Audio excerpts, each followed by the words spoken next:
Cordial saludo tengan todos ustedes. Bienvenidos a este espacio que abre el canal comunitario, la ES San Fernando de Amagá y la Alcaldía Municipal, en el cual trataremos temas de interés sobre el cuidado y la salud de los pacientes. Acompáñenos.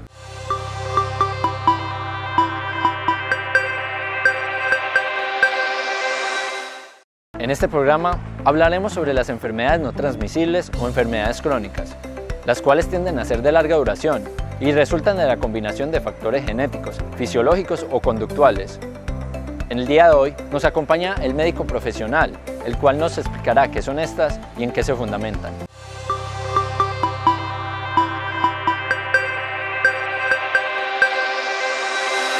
Buenos días, mi nombre es Luis Felipe Lara Gómez, yo soy médico del Hospital San Fernando de Amagá. En este momento estamos acompañándolos por aquí para hablarles de enfermedades no transmisibles o también conocidas como enfermedades crónicas. Estas enfermedades tienen unas características muy particulares y es que generalmente son de inicio silencioso, las personas no se dan cuenta que las padecen y empiezan a progresar con el paso de los años. Se demora mucho tiempo en manifestarse en la mayoría de los casos, aunque en algunos pacientes se manifiestan con una crisis o una complicación, que es lo que más nos preocupa en este momento. ¿Qué se define como enfermedades no transmisibles o cómo se clasifican estas? La Organización Mundial para la Salud nos habla de 4 tipos fundamentales. Estos serían las enfermedades pulmonares, ¿cierto?, o respiratorias, serían la diabetes, el cáncer, que es una de las preocupaciones más grandes de nuestra población, sin embargo no es lo más prevalente y es lo que ahorita vamos a empezar a aclarar. Y aparte de eso, las enfermedades cardiovasculares, que es uno de los motivos más grandes de consulta en nuestro sistema de salud, ya sea en los servicios de urgencias o en la consulta médica general. En cuanto a las enfermedades cardiovasculares, vamos a tener muchos factores de riesgo, pero nos vamos a enfocar en unos principales que las políticas de salud pública nos han empezado a abrir los ojos y a abordar a través de muchos programas, y que nosotros aquí como médicos tenemos también las puertas abiertas para poder empezar a identificar ciertos elementos que los pacientes deben tener en cuenta en el momento en empezar a abordar sus problemas o a identificarlos precozmente para poder evitar las complicaciones y que estas enfermedades avancen. Dentro de las enfermedades cardiovasculares, entonces tenemos unos tipos principales que tienen que ver con la hipertensión arterial, que para eso hay programas específicos, las enfermedades cerebrovasculares, ¿cierto?, que son los infartos cerebrales o las hemorragias cerebrales, y los infartos agudos de miocardio. Entonces es muy frecuente que los pacientes que son hipertensos, que no han sido conocidos como hipertensos o que no han sido diagnosticados porque tienen mala adherencia a sus controles de las enfermedades o que no consultan frecuentemente a los servicios de salud, ellos van muchas veces a debutar en un servicio de urgencias con un dolor en el pecho, un síndrome coronario agudo, y que finalmente pueden derivar en una enfermedad coronaria, en un infarto agudo de miocardio o en alteraciones a nivel cerebrovascular, que van a llegar con alteraciones neurológicas, con dificultad para mover alguna parte de sus cuerpos, para dificultad para hablar o para poder comunicarse con el medio. En cuanto a la hipertensión arterial, es una de las enfermedades más prevalentes en nuestro sistema, en nuestro medio, en nuestra población, y que por lo tanto deberíamos hacer unos diagnósticos a tiempo, ser tratados a tiempo para poder nosotros hacerles un seguimiento más estrecho y que podamos evitar entonces estas complicaciones. Con respecto a las enfermedades respiratorias, dada nuestra población que es una población minera, que está envuelta en mucha contaminación ambiental, las enfermedades respiratorias se ven muy frecuentemente y llegan muchos pacientes a nuestro sistema de urgencias a consultar por crisis respiratorias, llegan asfixiados, con dificultad marcada para la respiración. Entonces esto también nos llama la atención de que debemos hacer una mejor cobertura y un mejor diagnóstico de estas enfermedades, y que los pacientes que ya presentan esta sintomatología deberían tener un seguimiento más estrecho. Dentro de estas enfermedades respiratorias crónicas tenemos dos principales, que sería la enfermedad pulmonar obstructiva crónica, o conocida también como EPOC, y el asma, ¿cierto? El asma se manifiesta a cualquier edad, principalmente o en los más chiquitos, alrededor de los 7 años de edad, o ya en los adultos. Y las enfermedades pulmonares obstructivas crónicas se presentan generalmente en la edad adulta, que es por exposición, ya sea a material particulado, ya sea de las minas, el polvo o alguna otra sustancias, o porque han cocinado con leña o fuman. Entonces ahorita nos vamos a dar cuenta que el tabaquismo, el fumar cigarrillo o consumir algunas sustancias similares va a influir grandemente en la presentación de las enfermedades no transmisibles, y que van a generarnos un problema grandísimo de salud pública, y que ya afortunadamente nuestro gobierno y la mayoría de gobiernos a nivel mundial han empezado a generar políticas adecuadas que empiezan a controlar el consumo de estas sustancias a menor edad. En cuanto al cáncer, es una de las dificultades más grandes que tenemos, porque generalmente es de diagnóstico tardío y existen muchos factores, principalmente genéticos, donde nosotros como personas ya nacemos o estamos predispuestos a generar o a producir algún tipo de alteración en nuestro organismo que derivan en una alteración celular que va a manifestarse como cáncer, y que desafortunadamente, si nosotros no hacemos un tamizaje adecuado de estos pacientes, principalmente en las mujeres con el cáncer de mama y en los hombres con el cáncer de testículo, pues nosotros no vamos a poder hacer una prevención adecuada. Por lo tanto, necesitamos que las personas estén comprometidas con su autocuidado y que se realicen periódicamente este tipo de evaluaciones, de autoevaluación.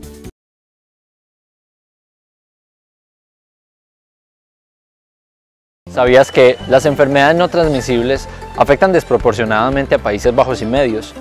donde más del 75% de muertes son por estas? Niños, adultos y ancianos, todos ellos son vulnerables ante los factores de riesgo que favorecen estas enfermedades: las dietas malsanas, la inactividad física, la exposición al humo del tabaco y el uso excesivo del alcohol.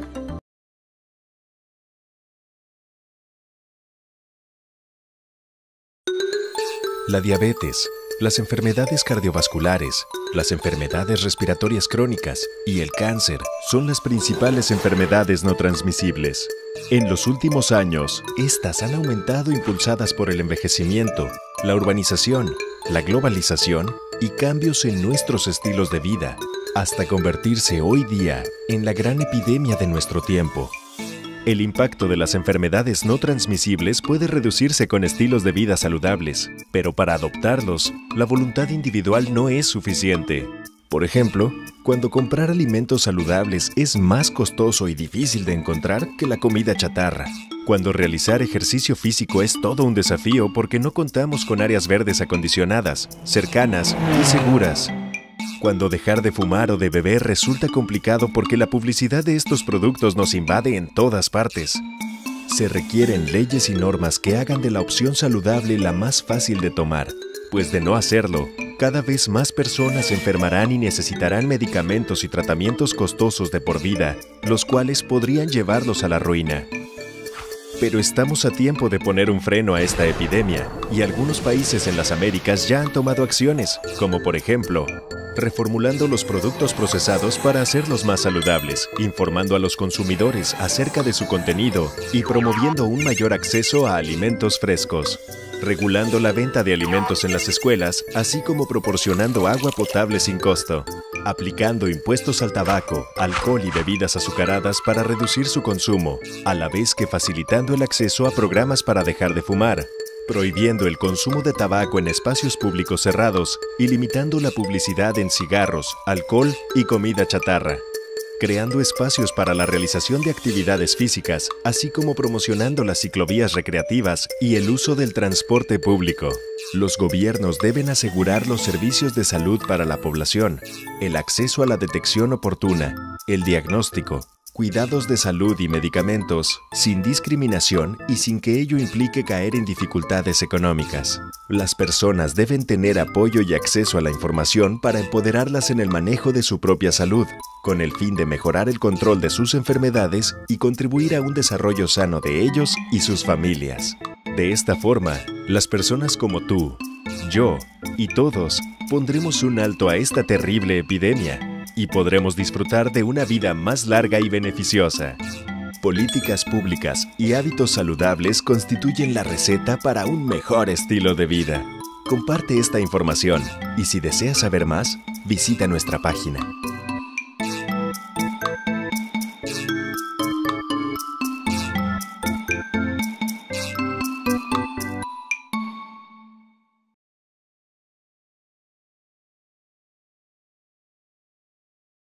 El objetivo de este programa es concientizar a la población en general sobre la importancia de un buen cuidado de su salud, recordándoles visitar periódicamente al médico, mantener una alimentación sana y ejercitarse. Ahora nuestro profesional nos ahondará más sobre el tema.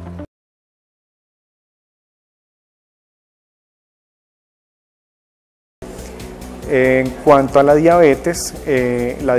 tiene múltiples factores. Uno de esos sería el factor hereditario, ¿cierto? Ya tenemos una predisposición por nuestra familia, pero también tenemos unas manifestaciones que dan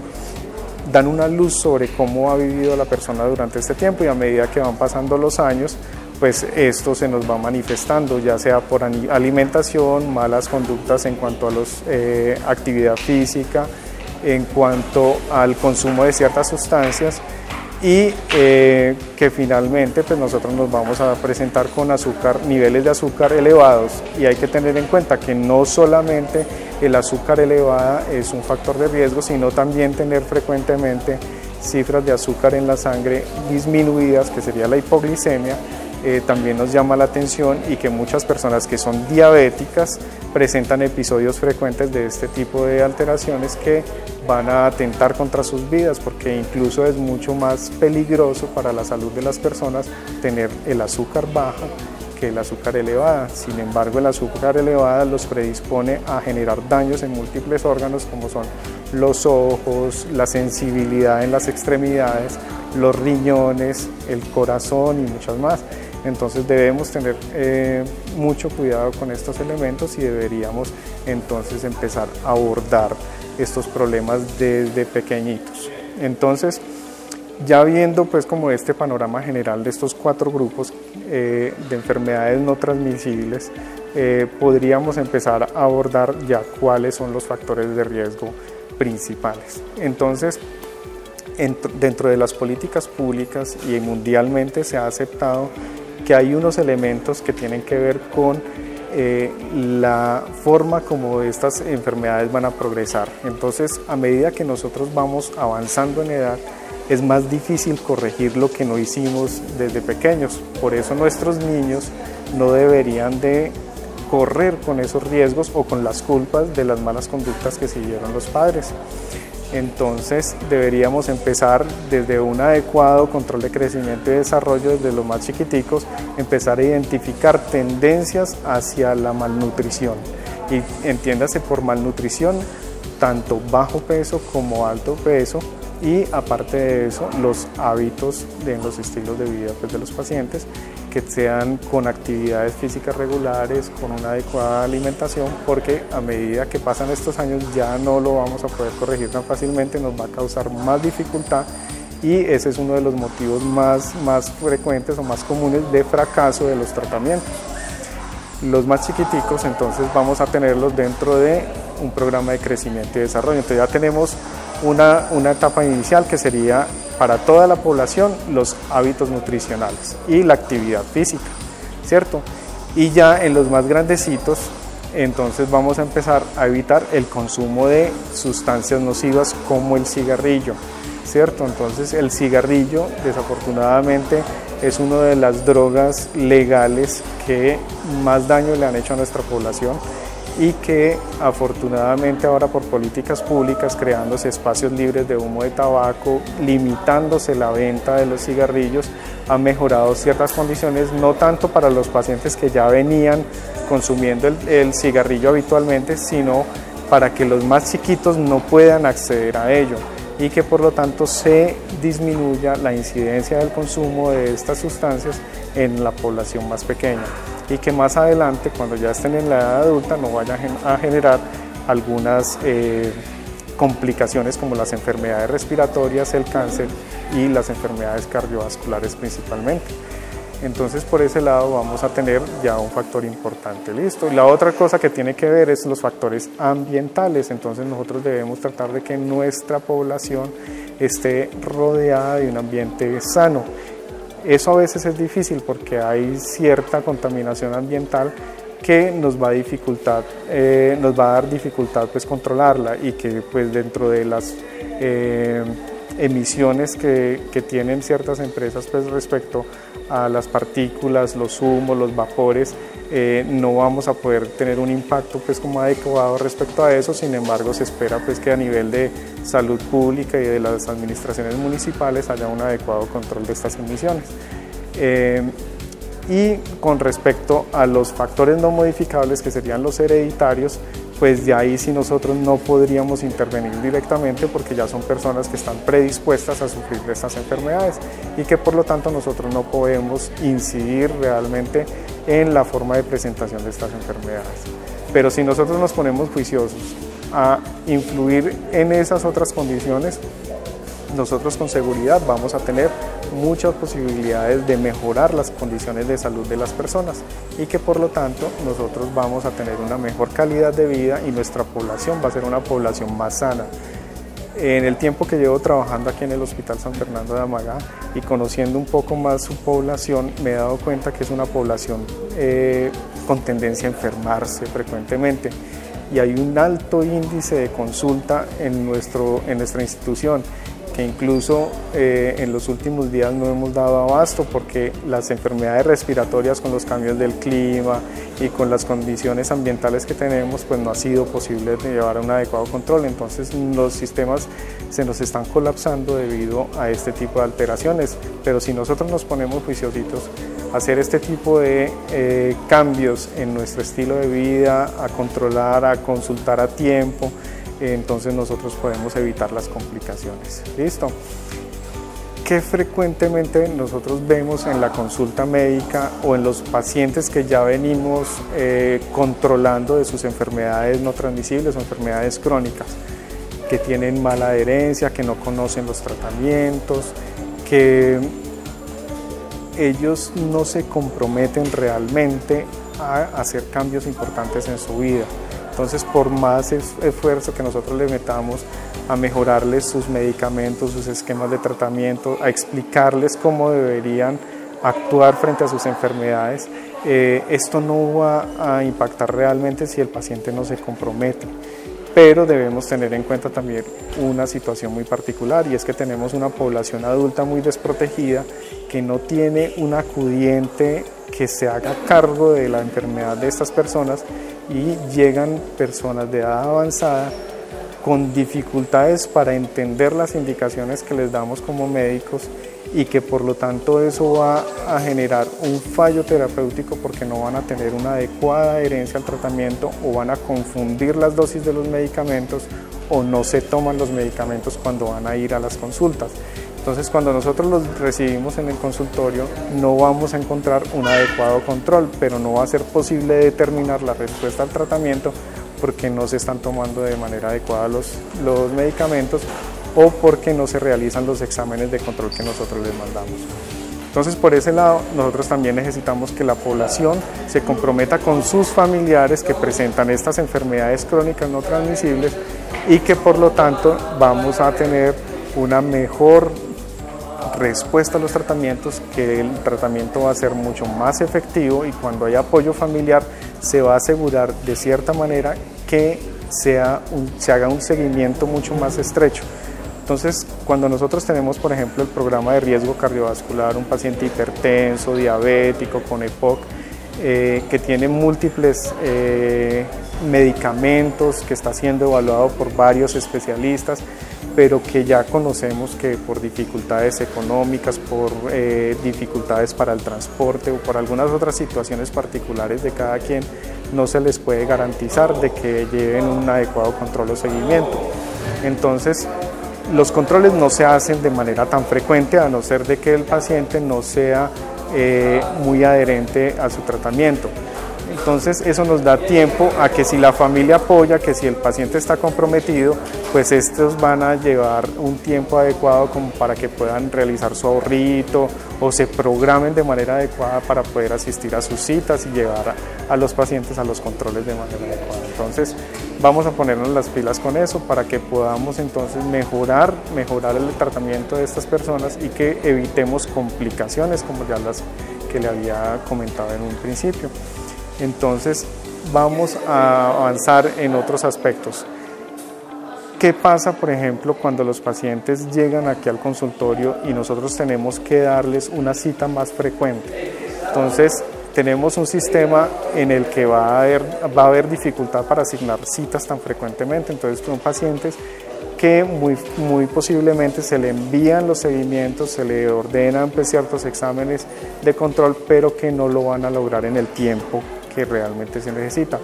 Pero si nosotros insistimos, si nosotros nos ponemos las pilas con nuestras enfermedades, vamos a poder lograr estas citas y vamos a mejorar entonces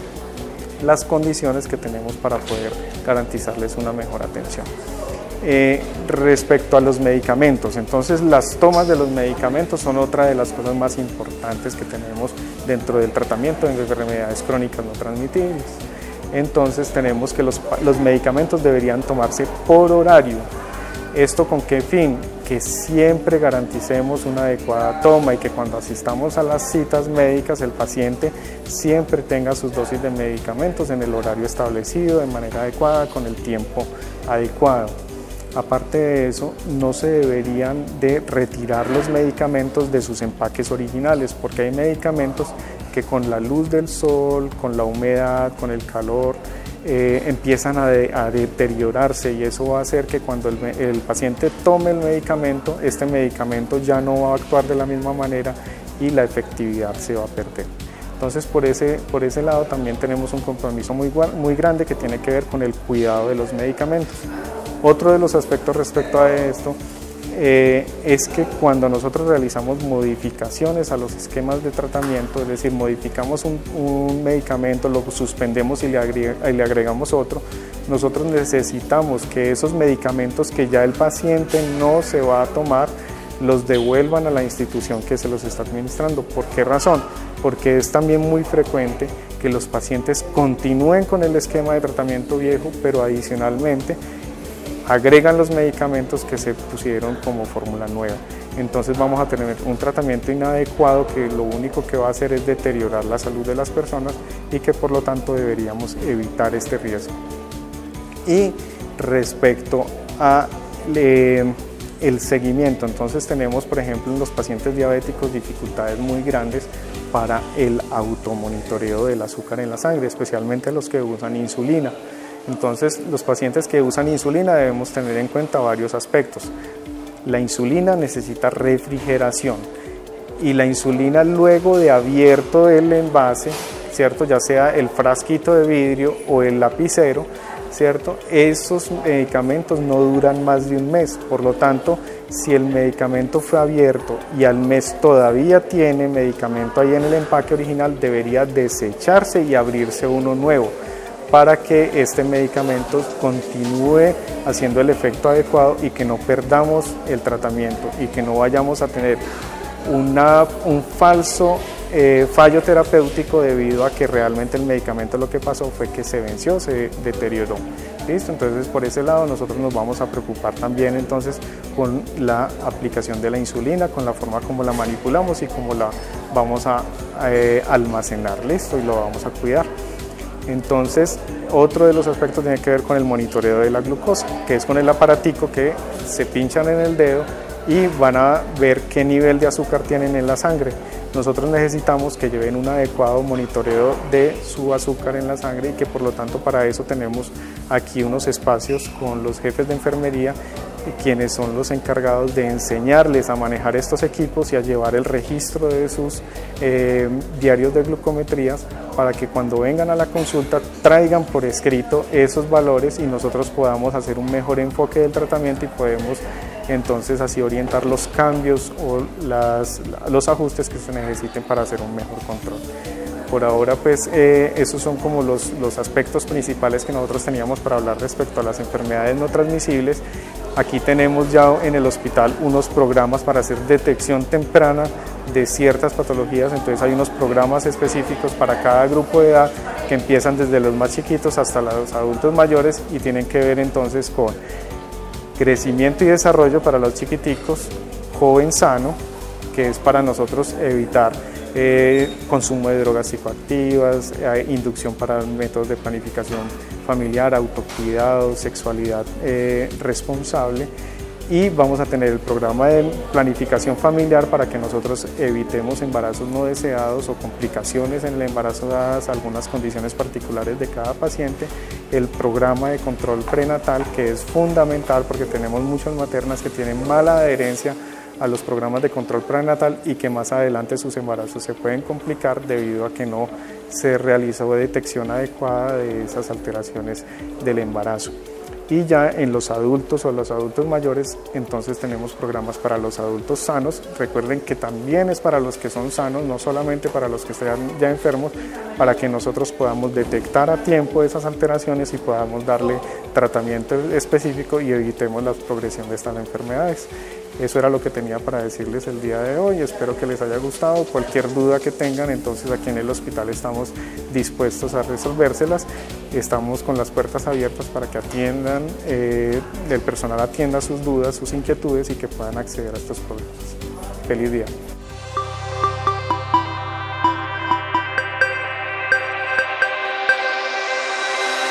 Muchas gracias al médico Luis Fernando Lara por acompañarnos el día de hoy. Hoy hablamos sobre las enfermedades no transmisibles, sus riesgos y cómo cuidarnos ante ellas. Les recordamos que este programa llega gracias al canal comunitario, la S San Fernando de Amagá y la Alcaldía Municipal. Nos despedimos, no sin antes invitarlos a una próxima emisión de su programa El Consultorio.